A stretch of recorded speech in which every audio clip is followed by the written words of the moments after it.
Hope everyone's having a good day. Welcome back for another episode. So, I really wanted us to have this conversation about RFK Jr. and his future position under the Trump administration because there seems to be a lot of concerns over here. It seems like every single person who's been following Kennedy, who's been a part of this Maha movement, including me, we've all been on the edge of our seats wondering what he's going to do alongside President Trump. So let's go ahead and talk about it. First off, I just want to say if you like to get your information or your news or your content here, please consider liking and subscribing. That really, really means a lot to me. Okay, so let's dive into this. I don't know if you guys follow President Trump on X or True Social, but for the past couple of days, he literally goes ahead every couple hours. He just talks about future cabinet members, future advisors, future people who are going to be doing incredible things with him in these statements. And just today, he talked about Matt Gaetz. He talked about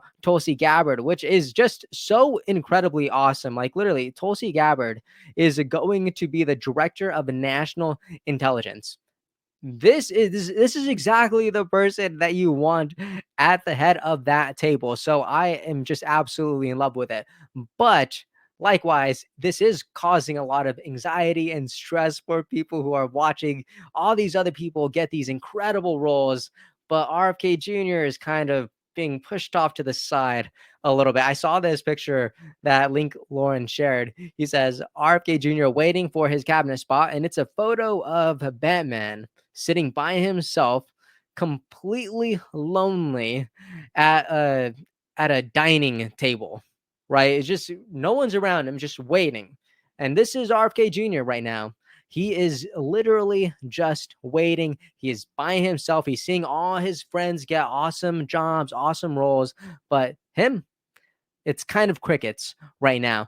But that doesn't mean nothing's happening. That doesn't mean RFK Jr. isn't actually going to have a very active and important role because I still believe that's happening. Absolutely. I think right now there's a disconnect between where Trump is and where RF Kennedy is, and kind of they're trying to compromise. And there's an article that I want to share later on by the New York Post, and I think it's fascinating. But real quick, I want us to look into what RFK Jr. actually wants and what President Trump has actually promised him. So rather than me try to reiterate it, this is RFK Jr. discussing it himself. Check this out. President Trump has asked me to reorganize the federal health agencies, the agencies that have a portfolio that affects human health, which is CDC, NIH, FDA, as well as some of the agencies within the United States Department of Agriculture.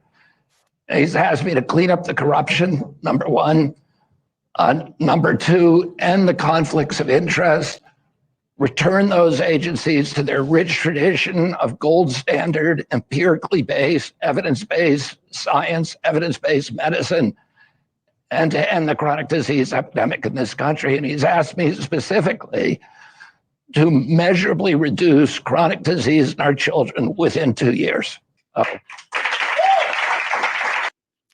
And this is exactly what he's been talking about for the past couple months. His whole goal with partnering with Trump is to make America healthy again. And that's what everyone wants him to do as well. But there seems to be a slight problem. The New York Post recently reported saying RFK Jr. is pushing for HHS secretary in Trump's cabinet despite ally calls for advisory position. So let's go ahead and take a look at that. But real quick, I wanted to say this is the kind of the positive politics segment. I don't know if you guys saw this, but President Trump just pretty much spent the day with President Biden at the White House, and he took all these incredible photos. And there's even a video of them just hanging out in the Oval Office, and I just absolutely loved it. I swear I've never seen President Biden smile this much, and I just think it is absolutely great. And I ended up writing a newsletter about this, calling it the happiest day of Joe Biden's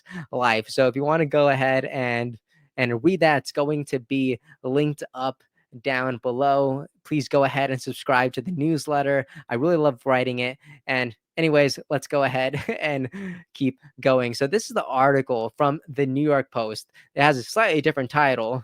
Probably this is maybe more accurate, but the title here is Stubborn RFK Jr. Still pushing for HHS secretary appointment despite efforts to give him advisory roles. So there really seems to be some drama happening behind the scene, because it looks like another candidate for this position is Dr. Ben Carson, who, yeah, I like the guy. I think he's great, but it does seem like no one knows if RFK Jr. is actually even wanting this position, because according to Lutnick, they say, of course not. No, he's not going to be the secretary. And he also added saying that's not what he wants to do, even. He says he just wants data. He wants to prove things about vaccines.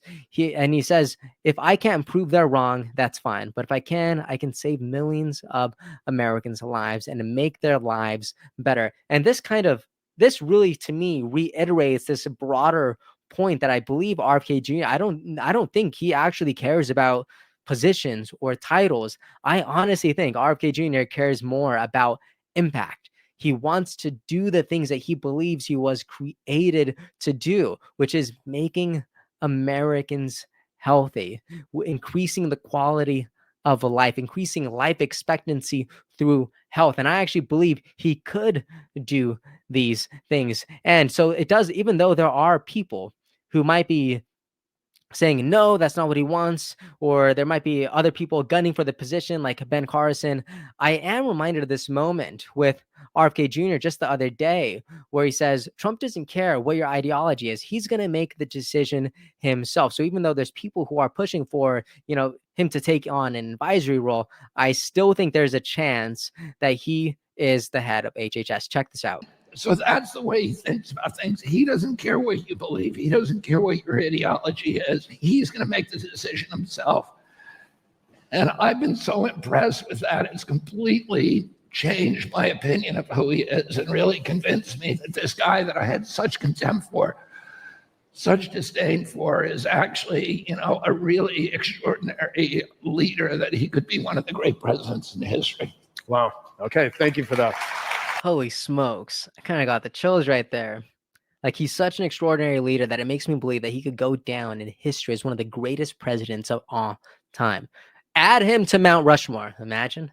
That'd be so crazy.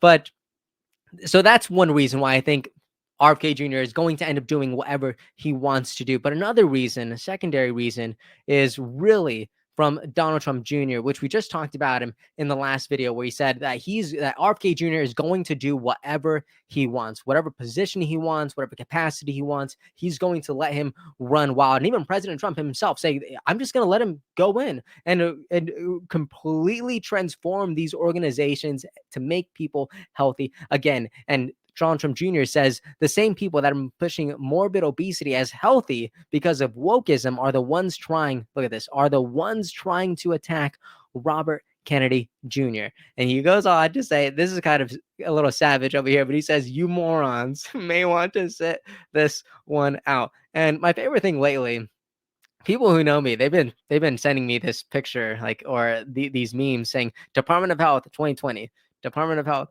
2024, with RFK Jr. with a shirt off, looking like a gangster. And I absolutely love it, because, I mean, come on. Yes, on one side, you could say, oh, I'm an expert in health and human physiology. But on the other side, I mean, could you really argue with Kennedy's record? Could you argue that he is not a health expert? No, he's not an MD, but my guy is a scientist through and through. He knows what he's talking about. He's fought these organizations. He's fought for human rights. And it also doesn't hurt that when my guy takes his shirt off, he looks better than 99% of the people that he is fighting for. So I don't know about you, but if I'm going to choose between being represented by the left or the right, I'm probably going to choose the right, if you're asking me. So I definitely agree with Donald Trump Jr. over here. And I love that Anna Mattson went ahead and said, Don Jr. is not playing around when it comes to Kennedy. And I love it. So looking back at this broader conversation, which is RFK Jr. about to get screwed out of a good position in Trump's cabinet? This is again from Sovereign Bra. my answer is no. He's not going to get screwed out of a good position. I honestly believe that President Trump is sincere in his promises, and I think RFK Jr. is stubborn enough to make sure that he makes it happen. Just like just like the New York Post says right here at the title, stubborn RFK Jr. still pushing for it. I don't know about you, but I believe it, and I wholeheartedly agree. And I love that Anna Matson earlier today said, "I fully believe that Kennedy, Tulsi, and Elon won Trump this election. They should get any role they want in this administration." Wholeheartedly, completely agree. Gonna go ahead, repost, and like it. And we've been knowing this for a while. We know that the third party factor changed everything, because in a lot of states the difference was about 20 to 30,000 votes, and that would have been absolutely the RFK Jr. effect. So I really do think Kennedy should do what he wants to do, just as Donald Trump Jr. suggests. And whether that means him just being in charge of the HHS or him having an advisory role and him just being happy with it, I think that'd make me happy. At the end of the day, I think RFK Jr. just wants to make people healthy so they can live a longer and more fulfilling life. And I think he's going to be happy doing that in whatever capacity that he can. And more so, I love that I'm reminded of this moment from the post millennial where he says, "I asked God for 19 years to put me in a position to end the chronic disease epidemic." So kind of this is me just from my more spiritual approach. In the same way that I believe God saved President Trump that tragic day in Butler, I also think he's preparing something for R.F. Kennedy Jr. And if you want my analysis, or if you want my guess is HHS. That's what I see. That's what I'm believing. And that's what I think is going to be the result of this prayer. And that is what I believe. And that is going to be precisely how RFK Jr. will make America healthy again. Anyways, that's the video. Thank you so much for watching. And please, if you like the conversations that we have here, please consider subscribing to the newsletter. That means a lot to me. And go ahead and follow me on X and Instagram, because, why not? But more importantly, go ahead and let me know what you think about this. Is RFK Jr. about to get screwed over, or is President Trump simply saving the best for last? That sounds about right to me. Anyways, let me know what you think about all this in the comment section, and I'll see you all next time. Hope you have a great day.